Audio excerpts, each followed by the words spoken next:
are? I'm Kevin Bracken from Melbourne, Australia. Right. I'm Victorian Branch Secretary of the Maritime Union of Australia. All right. So, what was the decisive moment or thing that woke you up, for want of a better word?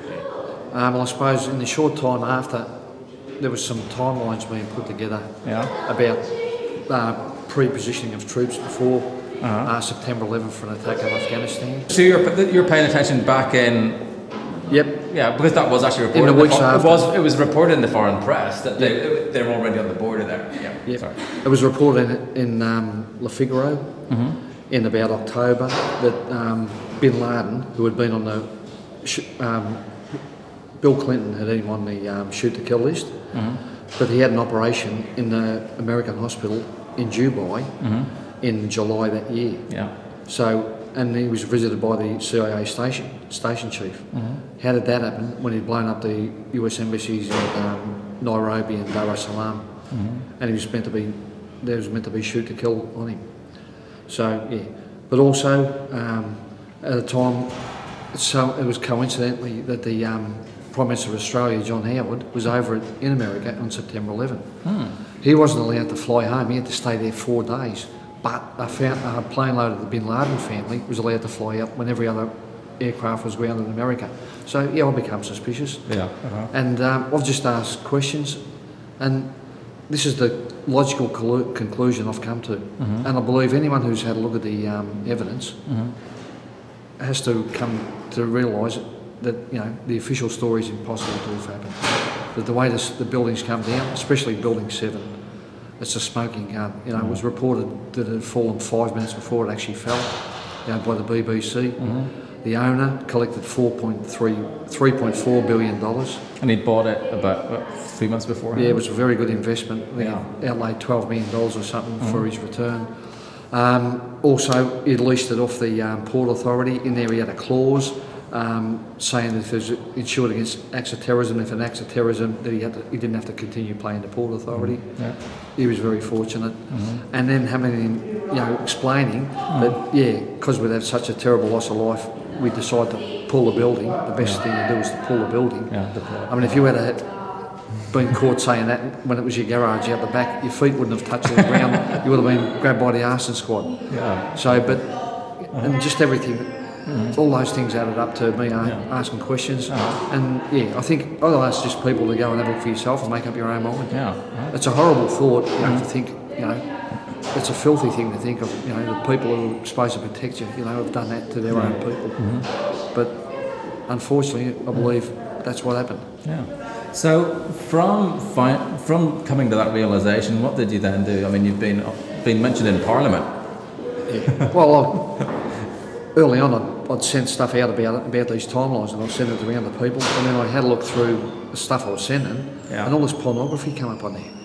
And I'm not going to send. So actually, I was too scared to send anything out for a while because I'm not going to put.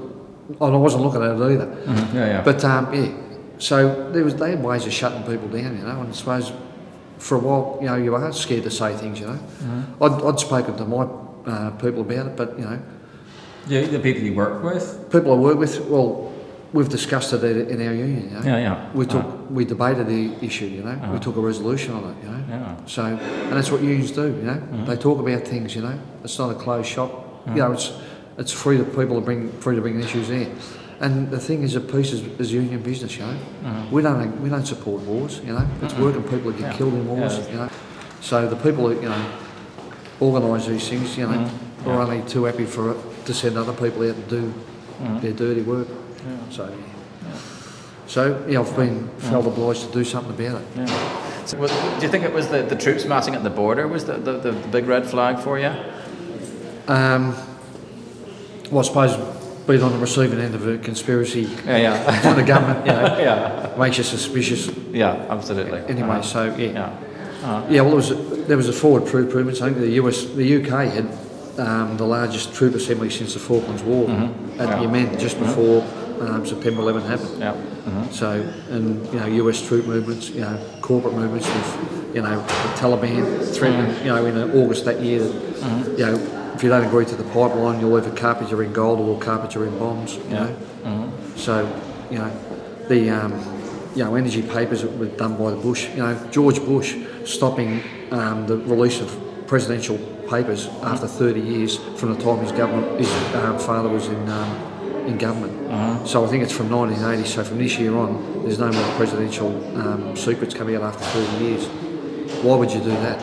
The amount of, for want of a better word, scumbaggery it's almost inconceivable. And you know, it's. When you look at it, there's more and more. You know, the people who own the buildings, the people who were involved in it. You know, the people controlling the money supply around the place. You know, you know the Council on Foreign Relations. You know, like all of those top connections. You know, are all involved in it. You know. Yeah. So and its workers. Have a look what's happening to America today. You know. Yeah. That's a result of it, and that's what I tried to say earlier on. Yeah. These, the whole anti-globe people were, building up against globalisation. You know, September 11 just put as a massive, setback to that, and they've got away with it for 9 years. Yeah. And have a look what's happened in this country now. And money doesn't disappear; it goes somewhere. Of course it does. And suddenly there's none of it. We've got none of it. It's gone someplace. Yeah. And it's all just. And they'll find money when they want to. There's no shortage of money to go to war. So. I mean, if they're looking after if there's true patriotism, why not look after the first responders who came in? Who come in? They've been denied medical benefits. You know, are they taking proper care of the soldiers who are injured and coming back from these wars?